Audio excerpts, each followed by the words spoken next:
Bookmark. Alice Wood. In July 2022, the quiet Cheshire village of Road Heath was shattered by a brutal act of violence. 23-year-old Alice Wood, a woman who appeared to have everything, intelligence, a promising future, and a devoted partner, turned her car into a weapon and killed the man she claimed to love. Her fiancé, Ryan Watson, had been her partner for several years. On the surface, their relationship looked normal, even stable, but behind closed doors, tensions simmered. Arguments about control, jealousy, and alcohol began to poison what once seemed like a loving bond. On the night of July 24th, those tensions exploded. Neighbors would later recall hearing shouting from the couple's home. Ryan attempted to leave the argument, stepping outside into the street. But Alice followed, and what happened next stunned even seasoned investigators. In a fit of rage, Alice got into her car, started the engine, and drove directly at Ryan. Witnesses watched in horror as she struck him, not once, but repeatedly. Ryan was dragged beneath the vehicle, suffering catastrophic injuries. By the time emergency services arrived, he could not be saved. What made the crime even more chilling was Alice's demeanor afterward. Rather than showing panic or remorse, she tried to explain her actions as an accident. She claimed she had lost control of the car and that she never meant to hurt Ryan. But forensic evidence told another story. Investigators showed how she had driven at him deliberately, with precision and force, in what prosecutors later described as an act of pure rage. At trial, the prosecution argued that Alice's crime was the culmination of a toxic relationship, one where jealousy and anger had festered for years. They painted her as cold, calculating, and unwilling to take responsibility for her actions. The defense, meanwhile, tried to argue diminished responsibility, suggesting that Alice had acted impulsively and without intent to kill. But the jury was unconvinced. In May 2023, Alice Wood was found guilty of murder and sentenced to life imprisonment with a minimum term of 18 years. The case shocked the nation, not only because of its brutality, but because it exposed the darker side of relationships that appear ordinary from the outside. A young woman with her life ahead of her had thrown it all away in a moment of jealous rage.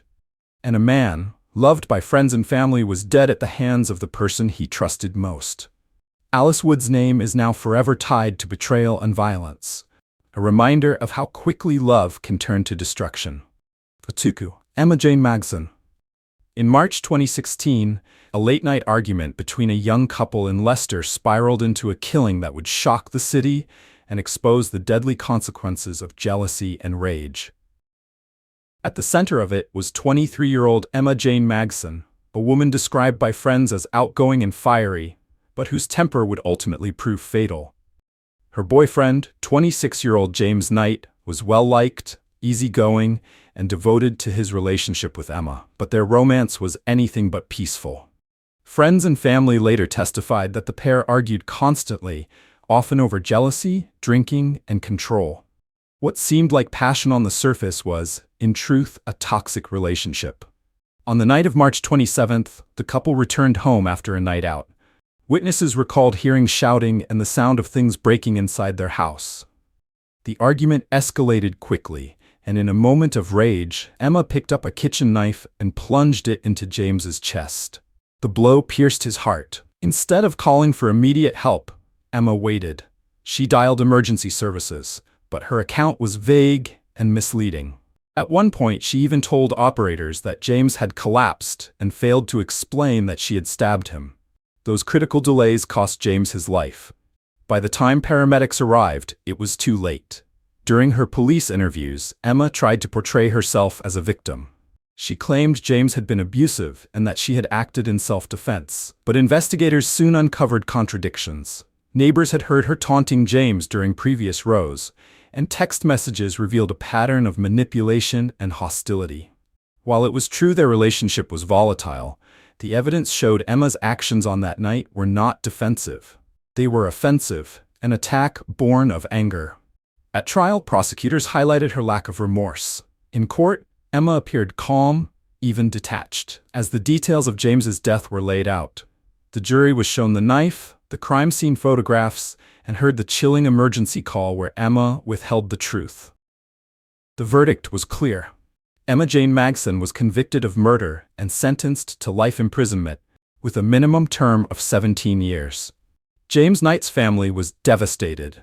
They described him as a loving son and brother, someone who deserved better than to die in a petty argument turned deadly. For them, the greatest pain was knowing that he had placed his trust in Emma, only to have that trust betrayed in the most violent way possible. The case of Emma Jane Magson stands as a reminder of how quickly toxic love can turn into lethal violence, and how one moment of rage can destroy multiple lives forever. 3. Michelle Mills. In the late 1990s, a shocking case in London exposed the deadly side of manipulation inside a relationship. Michelle Mills, a woman who presented herself as charming and dependable, was hiding a far darker reality. Behind closed doors, her relationship was poisoned, both figuratively and, in the end, literally. Her partner, whose name has been kept largely out of the public eye to protect his family, trusted Michelle. To neighbors and friends, she seemed like an ordinary woman, perhaps a little fiery, but no one imagined she was capable of murder. But beneath the surface, Michelle was controlling, jealous, and increasingly dangerous. The relationship became toxic. Arguments turned to threats, threats turned to violence, and eventually, Michelle began experimenting with ways to weaken and dominate her partner. Investigators would later reveal that she poisoned his food and drink, dosing him with substances that made him ill. While he complained of symptoms, he never suspected the woman he shared his life with was deliberately trying to harm him. The breaking point came when Michelle escalated from poisoning to outright violence. During yet another argument, she attacked him viciously, delivering fatal injuries. By the time emergency services were called, it was too late to save him. The truth, that the relationship had been spiraling toward this moment for months, if not years, became horrifyingly clear. Police quickly focused on Michelle. Her inconsistent statements, her lack of visible grief, and her history of manipulation painted a disturbing picture. Toxicology tests on her partner revealed traces of substances that should never have been in his system. Forensic experts testified that the poisoning had been a long-term pattern of abuse, softening him up for control and domination before the final violent act. At trial, the prosecution described her as a woman who weaponized intimacy. She turned the trust of her partner into a tool of betrayal, first by poisoning him in secret, then by finishing the act with violence. The defense argued she had been pushed to the edge, claiming the relationship was mutually toxic.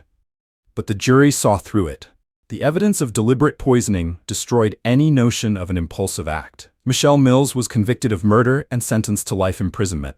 For those who followed the case, the lesson was chilling.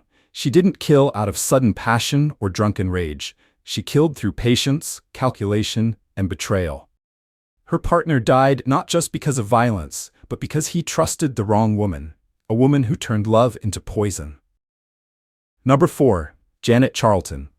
In the mid-2000s, police in Yorkshire uncovered a crime that shocked both investigators and the community. At the center of it was Janet Charlton, a woman who on the surface appeared calm, responsible, and unremarkable. To the outside world, she was a girlfriend leading an ordinary life, but behind that facade, Charlton was capable of an act of cold, calculated violence that would leave a man dead. Her partner trusted her. They lived what seemed like a normal domestic existence. Dinners together, visits with friends, and the appearance of stability. Yet the relationship was far from healthy. Beneath the routine lay a foundation of jealousy, manipulation, and growing resentment.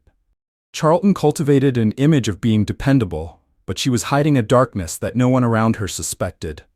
The crime itself revealed just how deliberate she could be.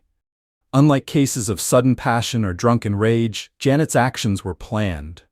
Investigators later pieced together how she isolated her partner, how she staged her own alibi, and how she attempted to cover her tracks in the aftermath. Forensic evidence pointed to her movements, showing a level of calculation that made the crime all the more chilling. When her partner was reported missing, Janet played the role of the concerned girlfriend. She cried, she asked questions, she gave statements to police, but detectives soon noticed inconsistencies. Her timelines didn't add up, and her behavior seemed rehearsed. The mask of concern began to crack. As the investigation deepened, her deception unraveled. Forensics linked her to the scene. Items she had tried to dispose of were recovered, and testimony from those who knew the couple painted a picture of a relationship far darker than she admitted. The evidence proved she hadn't simply snapped. She had planned and executed the killing, then tried to deceive everyone around her. At trial, the prosecution painted Janet Charlton as cold and calculating. They argued she had seen her partner not as someone to love, but as someone to control and eventually discard. The defense attempted to claim she was under pressure, that she acted out of fear or desperation, but the jury saw through it.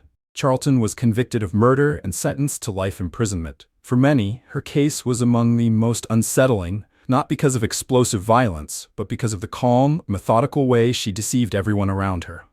Janet Charlton's name is now a permanent reminder of how some killers don't act in sudden fury. They plan, they lie, and they kill with chilling precision. Number 5. Tracie Andrews. In December 1996, Britain was gripped by one of the most infamous relationship murders in its history. At the center of it was 27-year-old Tracie Andrews, a former model and barmaid who presented herself as a glamorous young woman caught in a tragic story. But behind the headlines, Andrews was hiding the truth. She had stabbed her fiancé, Lee Harvey, to death in a jealous rage, then staged a cover-up that fooled the nation, at least for a while. The couple's relationship was stormy, marked by constant rows and explosive arguments. Friends recalled seeing bruises, hearing shouting matches, and noticing the volatility between them. Still, on the surface, Andrews and Harvey carried on as though they were planning a future together. In reality, their romance was toxic, built on jealousy, control, and suspicion. On the night of December 1st, that volatility turned deadly. Andrews and Harvey argued furiously while driving home along a country road near Alva Church in Worcestershire. The row escalated after they stopped the car. In a sudden fit of rage, Tracie pulled out a knife she had brought with her and stabbed Lee more than 40 times. The attack was savage and relentless, leaving him with catastrophic injuries. But the murder itself was only part of the story. What made the case infamous was what Andrews did next. Rather than confess, she concocted a detailed lie. Standing before television cameras in a tearful press conference, she claimed that Lee had been killed in a road rage attack by a stranger who had forced them off the road. She gave interviews, appealed for witnesses, and presented herself as a grieving fiancé whose life had been destroyed by a random act of violence. For a short time, the nation believed her. The story of a fatal road rage attack dominated headlines. But as detectives dug deeper, the inconsistencies in her story began to pile up. Forensics revealed the truth. The knife wounds were not consistent with an attack by a stranger, but with a close-range, frenzied assault. The so-called killer's car that Andrews described never existed. Eventually, the facade crumbled. Andrews was arrested and charged with murder. At her trial in 1997, prosecutors painted her as manipulative, jealous, and violent. The jury agreed. She was convicted and sentenced to life imprisonment with a minimum of 14 years. For the British public, the case became one of the most memorable of the 1990s. The image of Tracie Andrews crying for the cameras while knowing she was responsible for Lee Harvey's death remains one of the most haunting deceptions in UK crime history. Today, she is remembered not as a victim, but as one of the UK's most notorious girlfriends turned killers. A woman who killed out of jealousy, then lied to an entire nation to cover her tracks. 6. Sarah Williams. In January 2016, the quiet town of Helmshore in Lancashire became the scene of one of the most shocking love rival murders Britain had ever seen. At the center of it was 35-year-old Sarah Williams, a woman whose obsession and jealousy drove her to plan and execute a brutal killing that stunned the nation. Sarah had been involved in a brief affair with a wealthy businessman, but when he chose to stay with his long-term partner, 60-year-old Sadie Hartley, Williams could not accept it. To Sarah, Sadie was not just a romantic rival. She was an obstacle to be removed. What followed was a calculated plan to eliminate her competition once and for all. Alongside her friend and accomplice, Katrina Walsh, Williams spent months plotting the murder. Walsh acted as her driver and organizer, while Williams prepared for the attack with chilling precision. She purchased a stun gun, studied Sadie's movements, and even conducted surveillance on her home. This was not a crime of sudden passion, it was a premeditated execution. On the night of January 14th, Williams struck. Disguised and armed with a stun gun and a knife, she drove to Sadie Hartley's home. When Sadie answered the door, Sarah launched her attack. She stunned her victim, then stabbed her more than 40 times in a frenzied assault that left her dead in her own hallway. The savagery of the attack was described in court as ferocious and merciless. The investigation quickly exposed the killers. Forensic evidence linked Williams directly to the scene, while Walsh's diary, where she had documented their planning, provided damning proof of premeditation. Together, the pair were arrested and charged with Sadie's murder. At trial, the prosecution painted Williams as cold, obsessed, and utterly without remorse. They described how she had allowed jealousy to consume her until she was willing to kill another woman simply for being loved. The jury heard how she had told friends she wanted to wipe Sadie off the face of the earth.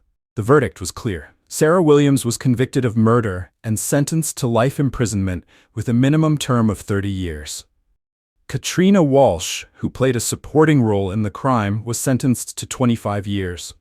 For Sadie Hartley's family, the crime was devastating, not only because of the loss, but because of the sheer brutality of the killing. Sadie had been targeted for no reason other than falling in love with the wrong man, and for that, she paid with her life. The case of Sarah Williams remains one of the most infamous examples of jealousy turned deadly. A woman who chose obsession over reason and who destroyed 2 lives in her pursuit of revenge. 7. Shianne Tinsley. In 2023, Britain was confronted with a case that horrified the public, not only because of its brutality, but because of the age of those involved. At the heart of it was 19-year-old Shianne Tinsley, a teenager whose relationship with her boyfriend spiraled into a deadly act of violence that would leave one man dead and shock an entire community. The victim was 45-year-old Simon Clark, a father and local resident who became entangled with the young couple. What began as a volatile mix of arguments and confrontations ended in a deadly plan. Prosecutors would later describe how Tinsley and her boyfriend developed a twisted loyalty to one another. A pact that blurred the lines between love and violence. On the night of the murder, tensions reached their peak. Armed with knives, Shianne and her boyfriend confronted Simon in a brutal assault. Witnesses recalled hearing shouting and seeing flashes of violence, but by the time emergency services arrived, Simon Clark had suffered multiple stab wounds. Despite efforts to save him, he died at the scene. The role Shianne played was central.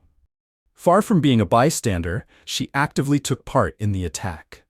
In court, the prosecution argued that her involvement wasn't reluctant or coerced.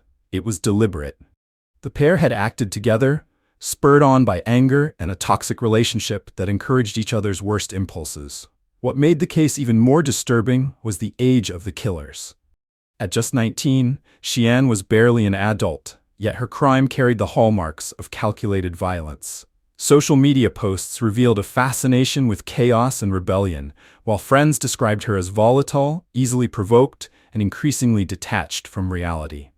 The investigation quickly tied both teens to the murder. Forensics linked their weapons, while digital evidence, messages exchanged between them, showed a chilling build-up to the crime. They spoke of their hatred for Simon Clark, of getting rid of him, and of standing side by side no matter the consequences. At trial, Shianne tried to downplay her role, suggesting she had been swept along by her boyfriend. But the jury saw through it. Her actions on the night of the killing proved she was not simply an observer, she was a participant. Both she and her boyfriend were convicted of murder. Shianne was sentenced to life imprisonment with a minimum term of 17 years. For Simon Clark's family, the loss was devastating. They struggled to understand how teenagers, barely out of childhood themselves, could commit such a brutal act. For the wider public, the case served as a chilling reminder that age is no barrier to violence, and that toxic relationships, even among the young, can end in deadly consequences. 8. In the Midlands. 2019, a shocking case unfolded that revealed just how dangerous toxic relationships can become. At the center of it was 33-year-old Emma Westwood, a woman whose jealousy and volatility led her to commit a brutal attack on her partner. An attack that would end in murder. Her relationship with Gary Cunningham was described by friends as turbulent from the beginning. Arguments were frequent, fueled by alcohol, jealousy, and accusations of infidelity. What might have begun as an ordinary romance quickly soured into a cycle of conflict, each row escalating in intensity. On the night of the killing, that cycle reached its deadly peak. Emma and Gary argued late into the evening, their voices carrying through the walls of their home. Witnesses later recalled hearing shouting and the sound of objects smashing. Then, in a sudden explosion of violence, Emma armed herself with a kitchen knife and stabbed Gary repeatedly. The wounds were catastrophic, and despite attempts by neighbors and paramedics to save him, he died from his injuries. Emma's behavior in the aftermath stunned investigators. Rather than showing horror or remorse, she appeared defiant, even cold. When police arrived, she admitted she had stabbed him, but claimed it was in self-defense. She insisted Gary had been abusive and that she had simply protected herself. But as detectives pieced together the evidence, her story began to collapse. Forensic analysis showed Gary's wounds were not consistent with defensive action. They were multiple, deliberate strikes. Witness testimony revealed Emma had a history of threatening violence during arguments, often brandishing weapons to frighten her partner. In fact, text messages uncovered from her phone showed a pattern of aggression and control, painting a picture of someone who used intimidation to dominate the relationship. At trial, prosecutors argued that the killing was not self-defense, but murder, the final act in a pattern of abuse carried out by Emma. They described her as manipulative and jealous, unable to control her temper and willing to use deadly force when she felt her control slipping. The defense tried to maintain that she had been a victim, pushed too far by Gary's behavior, but the evidence simply did not support her claims. The jury agreed with the prosecution. Emma Westwood was convicted of murder and sentenced to life imprisonment, with a minimum term of 17 years. For Gary Cunningham's family, the verdict brought justice, but little comfort. They had lost a son, a brother, and a friend to a woman whose love turned violent. For the wider public, the case served as a stark warning about the destructive power of jealousy and how toxic relationships can become deadly when violence becomes a weapon of control. 9. Samantha Lomas. In 2018, Greater Manchester Police were called to a scene that exposed yet another deadly twist in Britain's long history of domestic violence cases. At the heart of it was 32-year-old Samantha Lomas, a woman whose turbulent relationship spiraled into lethal violence, ending in the death of her partner. Friends and neighbors later told investigators that Samantha's relationship was defined by volatility. Arguments were frequent and loud, often spilling into the street. Alcohol and jealousy played a central role, with both sides feeding into a toxic cycle of confrontation. But while many couples argue, the escalation inside Lomas's home proved fatal. On the night of the killing, the couple argued once again. Witnesses described hearing shouting and thuds coming from inside the property. What began as another row quickly became something darker. In a moment of rage, Samantha grabbed a kitchen knife and plunged it into her partner's chest. The wound was deep and devastating, piercing vital organs. Despite frantic efforts from neighbors and emergency responders, he died at the scene. When police arrived, Samantha tried to claim that she had acted in self-defense. She insisted her partner had been the aggressor, and that she had no choice but to protect herself. But detectives were skeptical. Forensics showed the angle and force of the wound were consistent with an aggressive attack rather than a defensive strike. Blood spatter patterns revealed he had not been advancing on her at the moment of the stabbing. Instead, he had been trying to disengage. Further evidence painted a disturbing picture. Friends of the victim recalled him confiding that Samantha often threatened him during arguments, sometimes brandishing weapons. Text messages from Lomas showed hostility and controlling behavior, contradicting her narrative of being the victim. At trial, the prosecution argued that Samantha had used violence as a means of control within the relationship, and that on the night of the killing, she crossed a line that could never be undone. The defense attempted to frame her as a woman driven to desperation by a toxic environment, but the forensic evidence and testimony were damning. The jury found her guilty of murder, and she was sentenced to life imprisonment with a minimum term of 19 years. For the victim's family, the verdict was bittersweet. They had achieved justice, but it could not erase the pain of losing a loved one in such a brutal way. For the wider public, Samantha Lomas's case was a reminder that domestic violence doesn't always fit the stereotype of male aggressor and female victim. Sometimes, it is the woman who becomes the deadly partner, turning love into lethal control. 10. Kayleigh Woods. In April 2016, Warwickshire police uncovered one of the most sadistic crimes in recent British history: the torture and murder of 20-year-old Bethany Hill. At the center of it was Kayleigh Woods, a young woman whose toxic relationship and twisted fantasies led to a killing that horrified the nation. Kayleigh Woods was in a volatile relationship with her girlfriend, Jack Williams. The pair were described by those who knew them as unstable, feeding off each other's darkest impulses. Together, they developed a world of violent role-play and dangerous control, blurring the line between fantasy and reality. When Bethany Hill entered their lives, she became the target of their cruelty. Bethany, a vulnerable young woman, trusted Kayleigh and believed she was safe in her company. But behind the scenes, Woods and Williams plotted a horrific assault. Over several days, Bethany was held captive in a flat in Stratford-upon-Avon, subjected to torment, humiliation, and violence. The abuse culminated in her being restrained in a bathtub, where she was brutally murdered. The crime scene shocked even hardened detectives. Bethany's body showed signs of sustained torture. Forensics uncovered chilling evidence of planning, text messages between Woods and Williams that discussed their intentions, describing Bethany as a pawn in their sadistic game. Far from being an impulsive act, the murder was the culmination of deliberate cruelty. When arrested, Kayleigh tried to shift blame onto her girlfriend, portraying herself as a manipulated accomplice. But the evidence told a different story. Witness testimony and digital records revealed she had been an active participant, encouraging and even directing parts of the torture. Investigators described her demeanor as cold, showing little emotion even when confronted with the gruesome details of what she had done.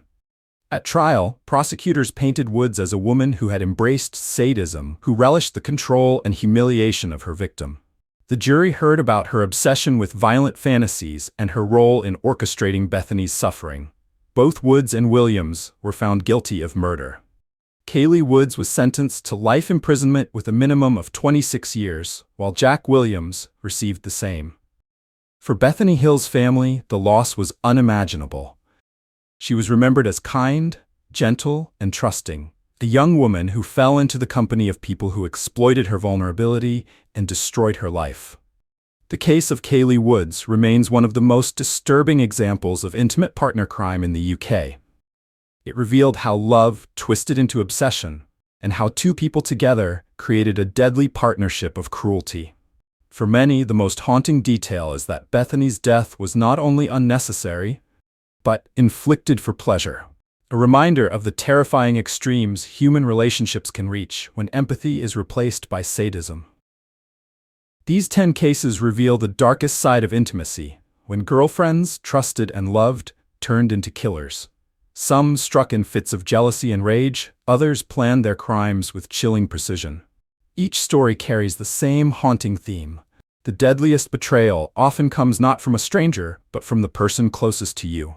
For the families left behind, the devastation is lifelong. They lost sons, brothers, and friends in the most brutal way imaginable, at the hands of women who claimed to care for them. For the public, these cases shattered illusions about love and trust, showing that relationships can conceal danger as easily as they promise comfort. But now we want to hear from you. Which of these cases shocked you the most? And do you believe jealousy is the most dangerous motive of all in relationships? Let us know your thoughts in the comments below. And if you found this video as chilling as we did, don't forget to like it, share it with other true crime followers, and subscribe to the channel.